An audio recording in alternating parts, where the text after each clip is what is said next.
What if I told you that you could turn a cheap ESP32 display into a powerful wireless security monitor? Meet HaleHound, a hardware tool designed from the ground up for Wi-Fi and Bluetooth analysis. Now, you can order these entirely assembled from my buddy Jesse, or you can build it yourself. Now, in the past, this was a pretty daunting thing to do. There was a ton of wires. It was pretty darn complicated. Now, what changed everything was this and this. This PCB makes it so much easier to build because you've got a place to put all of the hardware that you need to connect. And then this leash actually goes right directly onto the cheap yellow display and makes it absolutely so much easier to build. But before I built it, I wanted to touch base with Jesse himself to see if he had any pointers or advice. So let's check out the interview. All right, cool. So this is actually Jesse Hale. He is the mastermind behind HaleHound firmware and the CYD units and stuff himself. He's an absolute legend. Go ahead and introduce yourself. What's up, y'all? My name's Jesse. I'm the creator of the HaleHound firmware and the man stuck in the madness of it right now. So that's awesome. So yeah, I've got my kit with the brand new Cinder V2, right? Yeah, that's it. That's the newest, latest, and greatest board. It's a brainchild of Midwest Gadgets and myself. We continually evolving, continually improving. The easiest possible method that we can come up with currently to build the HaleHound DIY the fastest. So awesome. And you've got the new, what's the leash called? You got a cool name for it, right? So the leash initially was called the Ferret Leash, and it still has the name. It's switched over to Weasel Leash now. So this is also the brainchild of one of the mods in my server, EK Broiler. He brought up the idea one night that, hey, this might be a good way to connect everything. And so we all kind of worked on it, and that's where it came out. But on the back of it, you'll see designed by Midwest Gadgets, inspired by BK Broiler, and relinquished to the HaleHound. So that's the story of that. That's how that whole came up. Yeah, that's rad. Any tips on building this thing? I know I'm going to be using solder paste for the first time, so we're going to see how that goes. What's the kind of the rundown on it? What's the easy way to do it so I, do it less wrong? So the simplest way, there's a couple different ways that you can do this. So the first thing I always do is I always knock out the CYD first. I've used solder paste very successfully here. So I'll clamp the leash down and then just use solder paste on each one of these. And I'll just do one in each corner. And then you put a little dab of solder paste and just hit it with your iron. That's all you got to do. And then moving over to the board, there's no wrong way to do this. So I've done these via hot plate and I've done it via just clamping them down and soldering them. Both work fantastically great. But these modules work best if you do them with a little hot plate. And after that, you're just doing the charge boost and then the 1117. I just literally, the holes in them, I just literally fill them with solder. So I'll heat it up with the fine tip and then push some solder down into it and then let it set for a second, push a little more solder just to try and get a really good joint. You can pin it and solder it and then clip the pins. There's really no wrong way. So question, actually, if somebody else was going to order one of these, do they come populated? Do they come as a bare board? How do they come? So the Pro kit comes as a bare board, and it's got everything you need in the kit. And it comes with the only other item that you need, which are these 4-pin JST harnesses. So on this board, power is towards the top of the board. So in sequence, it's exactly like it looks. So you've got power, ground, TX, and then RX is the green on the bottom. When you plug this into the board, it will be upside down. And so you need to unpin the 4 that are in here, and you'll have to switch them. Yeah, and I did that the other day on mine. I literally just took a razor blade and like the edge of it and just pulled up on the little plastic ones, pulled them out, popped them back in. It took like 2 minutes. It was super easy. Yeah, nothing to it. I just listed the board and the leash on its own here yesterday. My plan with that is that you would get the board and the leash pretty well soldered and ready to go from me, and then all the components will be soldered to it, and that's what will show up in your kit. All right, so yeah, if somebody's not quite feeling as ambitious as what we're doing today, they can kind of do the easy mode. Awesome. The firmware now supports the Chameleon Ultra. You get to Bluetooth to this and keep this in your pocket or on your keys, and it just makes life a little easier. So yeah, I'm going to actually get into building this. Anything else you want to say? No, man. I mean, good luck. You can go to halehound.com, and that's kind of the general landing spot for all the kits and parts and cases. And then the flasher is also there. There's a link to the web flasher. Yeah, that's it. That's awesome, man. Thanks so much for coming on. And yeah, if I have any issues, I will let you know. Right on, brother. Thanks for having me. All right, so let's get right into the build. So the first thing I wanted to do is show you what the original HaleHound looked like under the hood. This is the case I printed for it. Really cool design. You can actually get that design directly from Jesse through his store. So let's open this thing up. Excellent. So this thing is absolutely ridiculous. And now you'll know why we really want to try to make this a little bit easier. We open this up very carefully. This is the original HaleHound. Let me put it down so I don't break it. Editing Sasquatch here. I'm just going to be popping in and kind of roasting this entire build because I did a bunch of really dumb stuff. And you can see right here, yeah, I actually recased this. So I had to peel the old board off that was super glued down, and a lot of the wires were glued down. And I ended up having to use like liquid electrical tape, and it was just a huge mess. But I did get this thing back together after recasing it, so good for me. Before we got too far, I did want to show you the new case we're going to install. This is called the Bone Pile. This was another case that I designed. Jesse made the actual 3D models for it, and I just printed this stuff. And I've even got a cool little Hack the Planet on the side here, and it's actually transparent. You can see through, so when the device is turned on, it lights up. It's so cool. And the same front piece because, I don't know, I like that one. So this is actually how you will get your HaleHound. Comes in a cool little case that Jesse 3D prints, and crack this sucker open. So first things first, you have the cheap yellow display. Now there are a bunch of different versions of the cheap yellow display, so if you're buying your own, just make sure it's compatible. He's got a whole list of compatible stuff on the GitHub. Then we have our box of goodies. It's got our 4-wire little jumper, it's got our GPS antenna, it's got everything we need to build the HaleHound. Let's leave them up here. Then we have the PCB. I love this PCB. It's got drawings by our buddy Daka in the background right here, and yeah, this makes it so much easier. Now you can buy this populated, so you don't have to do the surface mount soldering like we're going to do today, but you know, it's going to be more fun the way we're doing it. And if you have your own project that you don't want to solder, well, that brings us to today's sponsor, PCB Way. PCB Way is your one-stop shop for all things PCB design, manufacture, CNC, sheet metal fabrication, and so much more. And did you know that PCB Way offers PCB assembly, which means they'll build your entire circuit board and put all the microcontrollers and everything you need on there already for you. So if you're not feeling up to the task of doing something like this HaleHound build, they can help you out. Thank you so much, PCB Way, for your continued support. You guys are awesome. All right, let's get back at it. And then you've got the leash. So the leash right here makes everything so simple. It's got these pads, and the pads right there, let me move this out of the way. The pads on there just line up with the cheap yellow display. So here's our cheap yellow display, and the pad lines up perfectly with the points on here that we need to solder to. It could not be easier. I'm so excited. All right, let's get at it. So Jesse so graciously gave me some solder paste. So we're gonna go ahead and use this. I've never used this before, so I'm just gonna go ahead and put it on the pads. I don't really know how much we need here, so if we pick this up, it might be easier. Yeah. Stupid syringe has a bubble back here, and I can't actually get it to work super good, so it's oozing. Oh no, panic. All right, so let's fire up the old soldering iron, settle that right in like that, and we're green, so that means we should be good to solder. Now we're just going to add heat to the solder paste and let it flow. When in doubt, add flux, so we'll add it to the pad. Flux does all the work for you. It's so good. I love flux so much. Look at that. Look at that. So much better with flux. Yeah, I'm not going to say that's the best work in the world, but I think it's going to be serviceable. Editing Sasquatch here. If you look really closely, right about there, you'll notice that there's a pad that I missed. I actually went on a call and fixed all these mistakes, kind of post cooking show style, so, you know, I have to make it work. But yeah, if you're looking closely enough, you'll notice some mistakes. I'm going to point them out for you. So let's keep moving. Next on the docket is going to be grabbing our little board right here. This is the Cinder V2. And again, we got our cool docket drawings on it and a badass skull right in the back. It's Fire Weasel 2.2. That's the one. Cool. So what we'll do is lay that down right there, and we're going to grab our parts. We have our leash and our GPS antenna. This is our little GPS itself. This is our EO1. You've got our EO7, so this is our sub-gigahertz board right there. Little teeny tiny buck converter, charge circuit, and, of course, an switch. So as Jesse had recommended, was putting this guy on first. So we're just going to kind of raw dog it and figure it out as we go along. Got ourselves zoomed in a little bit more for the fun. And yeah, basically we're just going to tag it on the top and the bottom here. It's got to be really careful to get it positioned correctly. So of course, we're going to go ahead and solder paste. Well, actually, this is flux. We're going to flux first. Lining this up is going to be something I'm a little bit concerned about. Now, Jesse clamps these things, which is probably a much better idea than what I'm doing, but I don't know. I don't want to tag this whole board down until I know for sure that it's in the right spot. And let's see. Okay.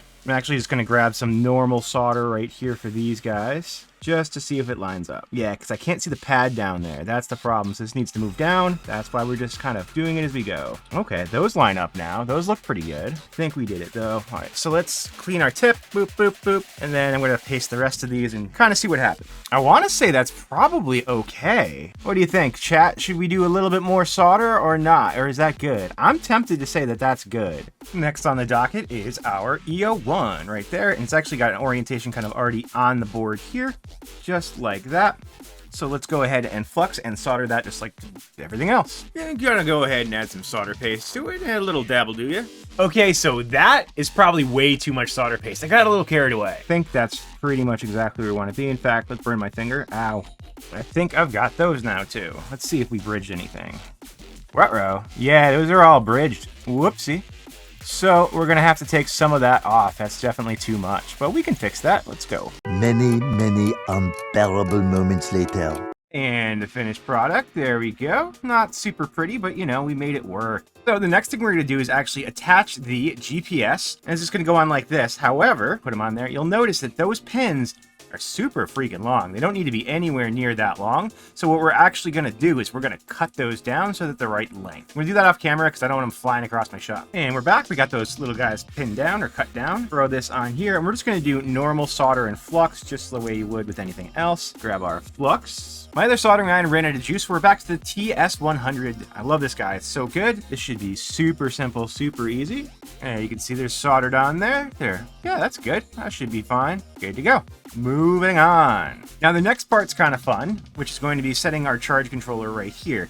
It's going to go right over down here, but there's actually no pins or anything, so we're just going to connect it with solder itself. So we're going to add some solder to the pads. So we're just going to kind of build this one from the ground up. Actually, you know what we can do? Might make life a little bit easier. I can do this. There we go. So that holds one of them in place right there, and then we can just kind of line them up and figure it out from there. Oh, okay, this is genius. So let's see, just gonna add some solder to the tip here and kind of load it up, get it in there, and let's see if that actually works. Yeah, you can kind of see that there's solder in there, which is good.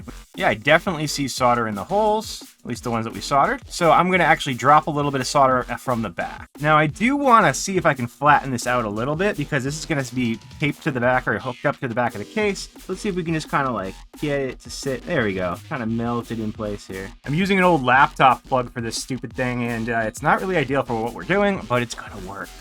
Taking a close look at those look great. I don't think there's any chance those are gonna give me any problem whatsoever. Those are brilliant. Turns out, in fact, those were not brilliant, and because I was soldering on a cold metal plate, they never really bridged top to bottom, so that was one of the biggest problems. I would really just put pins in them, just like cut down pins, put them in there and solder them. It's so much easier, but that board gave me a bunch of issues because I was not getting good connection. So yeah, not brilliant. All right, moving on. Now, last thing we got to do is the buck converter, which goes down here. Same exact story as last time. So we're going to flux up the holes. Bing, bang, bam. Try to line this guy up. That's a switch. That's not a buck converter. Here we go. Keeping careful to get the orientation on here right, which I happen to know is right here. And we're going to use the exact same trick as we did before. And then we're going to try to get this guy about lined up where we think it's supposed to be. Can't really see, but I'm going to guess that's close enough. Pitter patter, let's get at her. Actually, I'm going to check that before I get too far. I'm not really positive that that's in a great spot. So let's check it. Okay, it covered the hole. It's got to be working. And yeah, I can see the silver on the other side. So we'll just fill those holes in real quick. Not going to go with a lot of solder because I don't want to have to, you know, remove it like I did last time. Turns out soldering this board was actually pretty easy. This one I had no problems with. And now we get to do a fun part. So here's the case. Let's move you out of the way. Here's our case. Awesome design on the back here. But what we're actually going to do is put the heat set inserts into here. Now, I don't have a heat set press because I don't care. This is the way I do them. So let's start putting these in place. Got them. So what we're going to actually do is we're going to use our soldering iron to push these in. Now, I can't remember where I learned this trick from, but I have this bolt that I made really, really flat on here. And we can push the heat sets in and then set them up with a bolt. I'll show you. So let's kind of get this warm, move it. All right, so it's going in. Then once we get most of the way down, we're gonna take this and just press it in like that. Boom. That's nice and flush now. So we don't have to worry about the angles. That one got a little wonky, but I think we're okay. Cool, done. So the next thing we're gonna do is we're gonna prep this switch to install. So we just need to put some flux onto both of our little terminals there. And then we're going to do the same with our wires, and then let's tin. So if you're new to soldering, tinning just means we're gonna add some solder to our surfaces first so that they accept solder. Let this warm up. Just gonna make it a little bit easier to put these together. Man, if I had my little arms and stuff in here, it'd be so much easier, but we don't. Should be good enough here. Just gonna poke these both through the holes. Let's see if we can do it from the bottom up. Might make it easier to solder. Did I make them too big? Nope, that one's in. Probably gonna make life easier. Cool. That'll do. You can get that guy through here. This one's got a little bit more girth solder on that guy. And that's on there forever. So that bad boy is going to be our power switch, which is going to go right there. Make sure I put it in the right spot. Now you can use screws if you really want to, but I don't. I'm going to poke this through. So this is going to go in here, and this is just going to sit right inside this hole. Actually, do I even need to do anything? Can I just press this thing in here? Ooh, I just clipped it in even further. I'm okay with that. Let's put the board in. I'm going to grab a little bit of this Glue Masters thick viscosity super glue. Put just a little teeny bit on here. Hopefully, okay, the hole's kind of massive, but we're going to work with it. Do just a little bit in the corners here just to make sure this thing don't come out. Now, because I put the switch in, I got to do a little bit of finagling. Might as well get a little bit more space here so we can see what we're doing. Ah, see, right there. You see it twist right there? Yeah, no, I'm not going to get away with it. I definitely had that messed up. Tried to hide it, but nope, it's right there. And yeah, it should clip in. There it is. That's a little scary to clip in, but it does clip in. That's in, that's in, that's in, that's in. And then our super glue should be doing its job. Brilliant. So now we got to solder those 2 pins to those 2 spots right there. So we're going to go ahead and flux these real quick. I'm actually going to add solder to those pads first because it's going to be kind of awkward doing all this at the same time. Soldering pad 1, soldering pad 2, bend you up and around like that. This is going to be a pain in the butt. And just go ahead and solder those in place. Now here's a hack. This is actually the battery I ordered. It's made by Pickle Power. It's a PS4 battery, but it's actually the exact battery that we need because if we get under one of the corners, bam. It turns out this is the exact battery that we want for this project. So what we're going to do is we're going to go ahead and cut these wires. I always cut them individually because they are very easy to, short if you're not being careful. And we're not being careful. There we go. And let's splice those wires. Going to throw a little bit of flux onto our battery port that goes right there. Now, I probably should have done this before I put it in the case because I'm hopefully not going to melt that a little bit. Maybe a little, but hopefully not a lot. Now, what's kind of funny about this, if you get right up and close and personal, you can see it says right there, battery negative means black wire. Don't release the smoke. Definitely remember that. So this should be the last thing we have to do. I'm going to start with the black on the bottom because I think that'll make life easier. And that one's on. Real quick, I do want to mention you should probably cover those with some sort of tape because those are live pads, and if you bridge them, smoke. Awesome. So let's assemble. We're pretty much there. I'm just going to go ahead and movie magic all of these antennas back in because you don't need to watch me just plugging these into different ports because, no, that's not fun. So I'll do that real quick off camera. All right, I hate those little connectors, but we got everybody all set up here. And we've actually made a little spacer offset because I'm going to put this big old Chungus antenna on this, but we're going to wait until we're done to do that. So first of all, let's plug in some plugs and we'll get moving. Little connectors are kind of finicky. Clipped in. Let's grab our CYD. And oh shoot, which one does that go into? Let me check the documents. Oh yeah, of course. This guy's going to go into UART. Where's that? UART's right there. Remembering that we reverse the wires so they go in the opposite direction. Very important. And then that's going to go into that little ribbon holder right there. This part's a little finicky. I've done it before. We'll do it again. There we go. It's got these little fingers on there. Again, it's really hard to show, but it's super hard to see, but I actually have the ribbon cable upside down. When you plug it in, you should see the shiny part of the pads facing up. Whoops. So let's screw some antennas on and see if this thing turns on. All right, I don't even know which way the switch is supposed to go, and I might actually have to kickstart this before it does anything. Nope, that's purely because I screwed up the charge circuit and it didn't have proper continuity and connections, and it will be a problem later on too. Which is perfectly fine. So let's flash this guy. So here we are over on the HaleHound flasher. We're going to go ahead and switch this to the, can't see very good, but it's 3.5 CYD, because that's what this guy is. We're going to go click connect and flash till we get that serial comm to pop up. And then we're going to go ahead and plug in our CYD.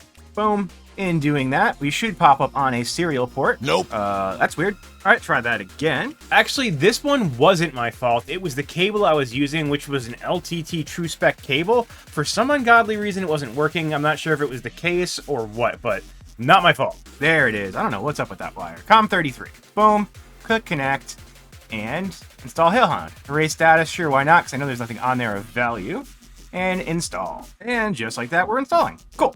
Hey, there we go. We booted up. Fantastic. So let's get this thing put back together and we'll kind of make it a single piece now. Awesome. Unplug you. So first of all, we got to kind of finagle this guy into place. This guy will go kind of like this. Yeah, there we go. Now this battery just kind of sits down here. Get the wires all tucked away. Line them up. So far, so good. I know I'm leaving the screen protector on. I like to leave the screen protectors on. Once we get one screw in, it'll be a lot easier. And there we have a fully assembled HaleHound. My battery's super dead. Should have probably checked that before. But yeah, if we plug it in, it'll work. Jabam, working HaleHound. Now, that did take a little bit of time, but, you know, if you're careful and you know, do a good job. Yeah, see, battery's dead. It won't be so bad. As you may have guessed it, that power off was because of the messed up charge board as well. Whoops. That was a lot of fun. I'm not even going to bother filming an outro. You can just take a look at how cool this freaking device looks. And if we turn the lights off, you can kind of see it says Hacked Planet and it makes some stuff through there. But yeah, very, very cool. As always, thanks so much for watching. Please like, comment, subscribe. It means the world. We'll catch you next time.